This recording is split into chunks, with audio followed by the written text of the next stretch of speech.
Hello there, I am Ted from Forest and the Sea, and today I'm going to give you a little rig rundown of the two main basses and talk a little bit about the amplifier I use with the band. So, right next to me here is the old trusty Fender 4-string. This is a 70s style Fender jazz bass. Bass nerds will recognize it's the 70s style based on the natural finish, showing off the ash body, the block inlays, and the bound neck. Bass nerds will also recognize that this is the kind of bass that most guys tend to go to if they want to slap.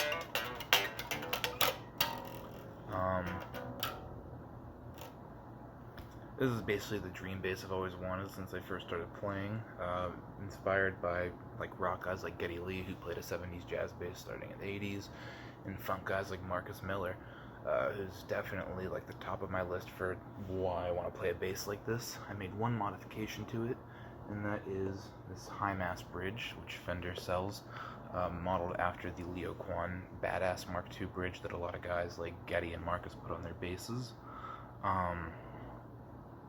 This bass is one I've been playing a lot lately because I was doing some Motown stuff, and I put on some purposely dead strings on there to help try and get that. Traditional jazz bass configuration, you got a volume knob for neck pickup, bridge pickup, and the tone control. And there's not much to say about this bass. It's very straightforward. I tend to play on both pickups, and I turn the tone knob on enough that I get grit, but I also want to maintain a lot of foundational low-end frequencies. It's incredibly comfortable to play. It's not one of those modern thin neck instruments. It's got a thicker neck, but it's still super easy to play.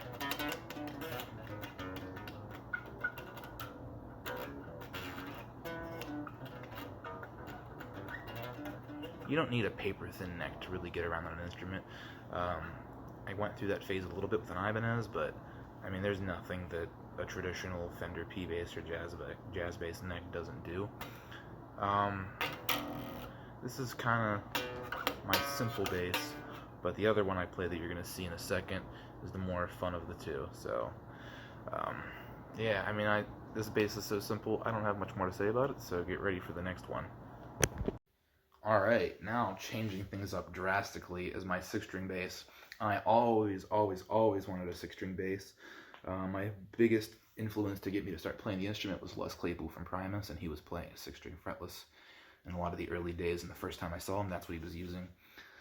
A lot of my bass heroes, who I'll talk about in another video, play either a 5-string bass tuned E to the high C, or instead of the traditional low B, but having a low B is incredibly helpful for a lot of stuff.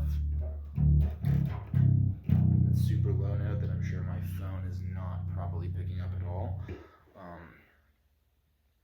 I know a lot of people would even tune, they call tenor tuning for a 4-string bass, which is just A, B, G, C, so the upper of a 6-string bass. And I'm not someone that's going to own 1,000 basses, so if I can have one instrument that does that all, that's where the 6-string bass comes into play. It's got the 4-string bass in the middle, and then it has one higher string, and then one lower string.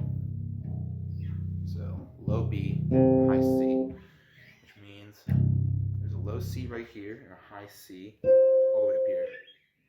I think it's 1 octave, 2 octave, 3rd octave, 4 octave range. So that's 5 different C's in total. That's equivalent to a piano in terms of its range. It has a little bit more range than a guitar would, because when you go from the G to the B string on a guitar, you lose a note typically. I don't know. It's a dope instrument. I love it.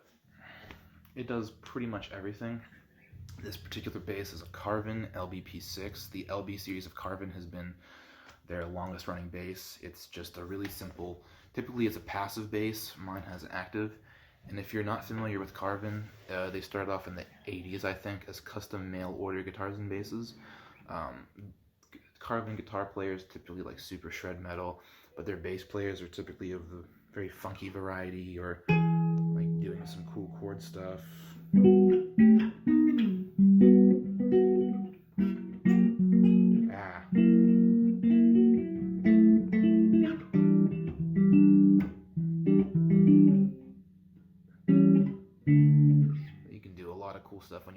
C string in terms of chords, but also melody, or you can play, you know, a 2-octave scale without having to stretch the fingerboard all the way to here. You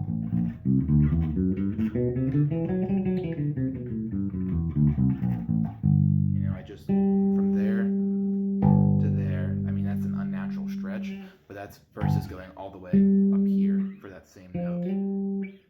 It's nice. This bass, like I said, is active. So on a traditional Fender jazz bass, you have 2 volume knobs, one for the neck pickup, one for the bridge pickup, and then a tone knob. This thing has a more preferred system for me. It's got volume, a master volume, and then a blend knob for the 2 pickups. So if I want to play on the neck pickup to get that Motown, like a vintage sound, like a P bass sound, I got that. If I want the Jocko sound, I got that. And then I have everything in between. But just like with the Fender Jazz, I like the middle sound. In terms of pickup configuration, single coil style pickups, these are actually active reverse wounds though. I did not spec this bass myself, I bought it used. But if the pickups are placed where a traditional Fender 60s jazz bass would be placed. Pickup placement has a lot to do with sound, as I discussed with my Fender. The bridge pickup moving closer to the bridge gives it that traditional 70s sound that is so very memorable for me because it has, you know, Geddy Lee from Rush's sound in it, but it also has Marcus Miller's aggressive funk sound in it. This is a traditional jazz bass sound. A lot of modern basses have the pickups in very different locations, and I think that Leo Fender had it figured out when he designed his Fender jazz bass. That's where the pickups sound best in my opinion, and I think the fact that it's in the most recordings speaks for itself. This bass is walnut wood. I love that it's not covered in a lacquer. It's an oil finish, so you get to see a lot of the wood grain. I love natural finishes, and oil finishes are better than like a polyurethane for me because it doesn't look like it's covered in saran wrap. As you can see here and here, it is a neck through instrument. It's a 5-piece neck, maple and walnut, so 3 pieces of maple and 2 stringers of walnut, which match the body wood. Yeah, it's great. I love this bass. Oh, it's got an ebony fingerboard, which is what you would find on a violin or a viola or a cello or a double bass or a classical guitar. More expensive. It has a lot of the snappy characteristics that a maple board would have, but something a little different than maple about it in the low notes. Once again, some people think that's a hoax. I don't. I think there's a good reason the orchestral string instruments use it in classical guitars, so why shouldn't an electric bass or electric guitar use it? It's a great piece of wood. It's got a high mass bridge on it. That's just what Carbon sells their instruments with. And it has, this is the string through design. Oh, 18-volt preamp, by the way. Talking about the knobs on this bass real quick. Aside from the volume and pickup selector knob, we have some frequency, boost, and cuts. So there's actually 4 knobs between these two because they're stacked concentric circles. So there's like, you can see 1 and 2. We have treble boost and cut, bass boost and cut, mid-range boost and cut, and sweepable mids, which determine which mid-range frequencies you are boosting and or cutting. Number 1 rule, play flat first, and if it doesn't sound good, then make small adjustments. You want to play flat like 100% of the time if you can.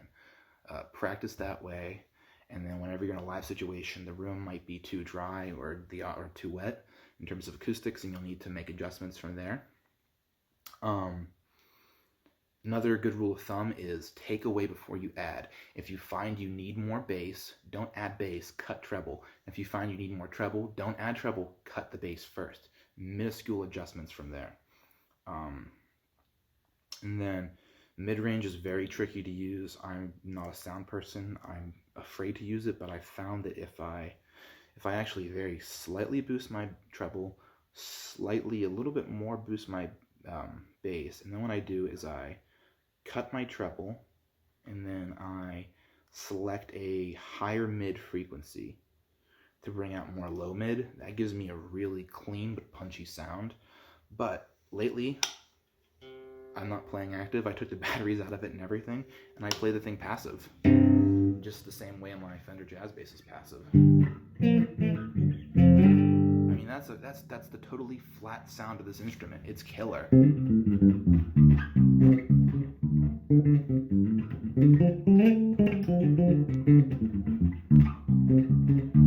This instrument's really heavy, by the way. It's a 6-string bass, so it has a wide neck, but walnut's also a really heavy wood.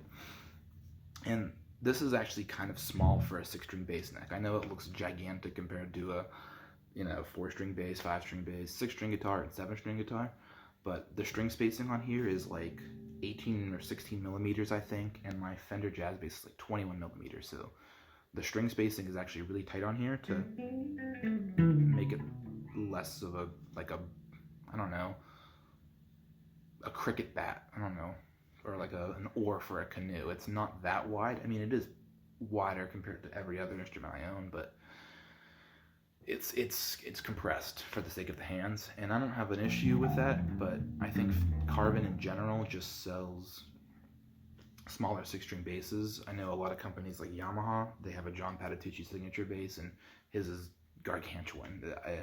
That's like my dream 6-string bass, but Carvins are all USA made, 100% custom and customizable, and like they start at like $2,000, which is where like a deluxe Fender guitar bass starts, and this is a customizable instrument, and everything about it is like ergonomic. So the way it sits on the body, or with or without a strap, is very specific.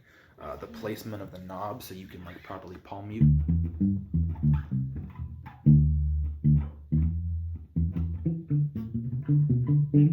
So I can get a P bass, like real vintage P bass sound if I mute. I love it. The neck, you have super easy access to the 24th fret with your pinky finger just by sliding up. It's cut away perfectly. And here's an underrated feature of this instrument and all Carvins.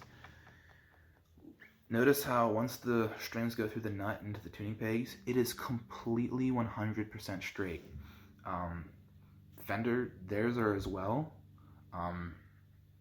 but Fenders often require a string tree. This has a slight tilt to the headstock, but not a drastic one. The reason why Gibson headstocks break so easily is the massive tilt. Having the tilt gives you a little bit of a tighter string, because some Fender basses will growl on the A string because it's not properly secured onto the nut. So by having a slight tilt, that's good.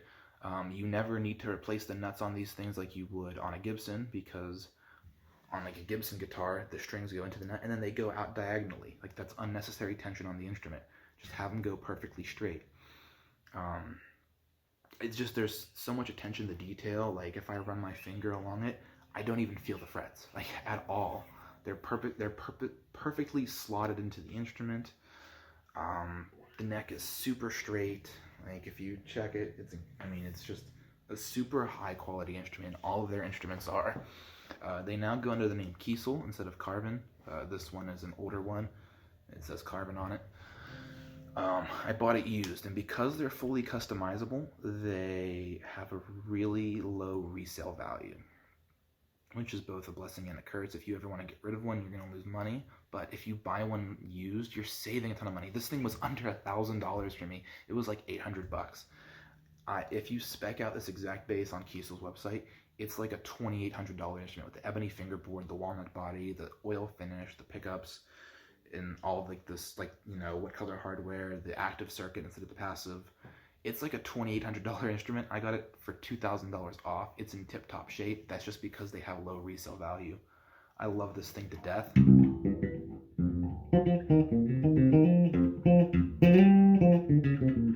It's got a super clear C string on it, but also a super tight B string, which is like a lot of 5-string basses and 6-string basses. The B string sounds floppy and not very good. But this one, it's amazing. The only other good B string I've ever felt on an instrument was like a deluxe Fender. My Ibanez's low B string sucked. That's why I got rid of it. And I always wanted a 6-string, so I sold it, and now I have this gem.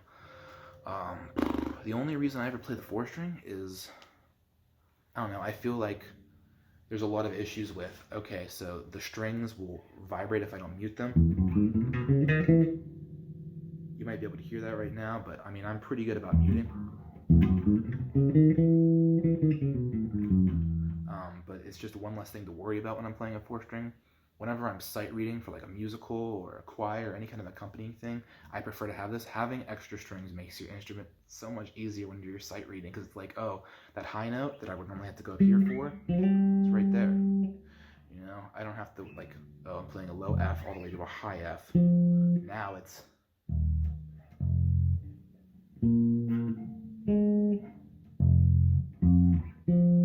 or also here. You know, like there's different ways to think about fingerboard geometry when you have a 6-string or a 5-string. Like I said, the 2-octave scale. Yeah, it's all condensed, and you're not playing more than 2 octaves very often. So it honestly, having 6 strings instead of 4 makes this instrument a million times more accessible and easy to play. I feel like I can't dig into the slapping as much.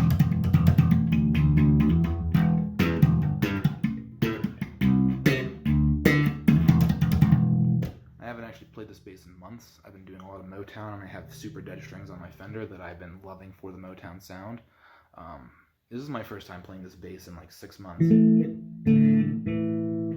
feels a little weird at first, a little foreign. So I mentioned how when I had a 5-string, I had a hard time picking it up once I got that 4-string. With these 2 basses, if I switch to one, I stick with it for 6 months and ignore the other one. So they both always feel fresh and new to me. It's not like one is better, they're different. I think this one's more reliable. I don't know. It's more versatile because it has 2 extra strings. If I decide I want to play active for whatever reason, I can put the batteries back in it and it sounds great. But, I mean, in terms of quality, the neck through stuff, like,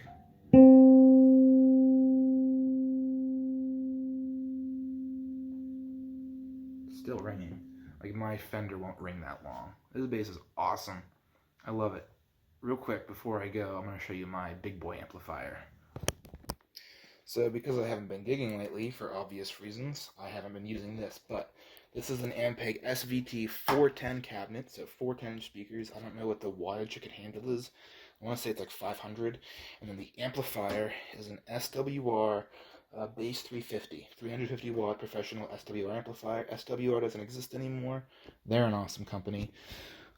This thing has a gain RL enhancer, which I have no idea what it does, and then it has, similar to my Carvin, a bass, mid-range, and treble frequency selector, or boost and cut, with a frequency selector on the mid-range, master volume, a negative 15 decibel input, and a 0 decibel input, which it says passive, active, and active is how it differentiates.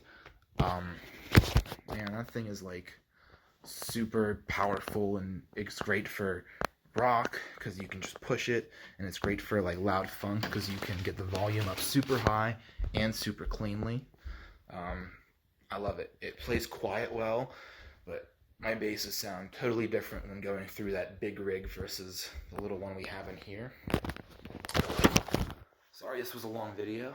I just wanted to geek out about my bass guitars, and yeah, maybe next time I'll talk about some pedals, or I don't know. I still have other instruments I can talk about, like every next video. I got these guys right here. I got, you know, the upright bass, 3 different saxophones, a flute that I can't play. I'm so bad at flute. Anyways, man, next video, what am I gonna do? I don't know. Like, comment, and subscribe. Comment below what you might want to see me do in the next video, and if I like your suggestion, I might do it, and if I do like your suggestion and end up doing it, I might give you a shout out. Thanks for watching. Hope everybody is staying safe in these times. Be patient. This will all be over eventually. Take care, everyone.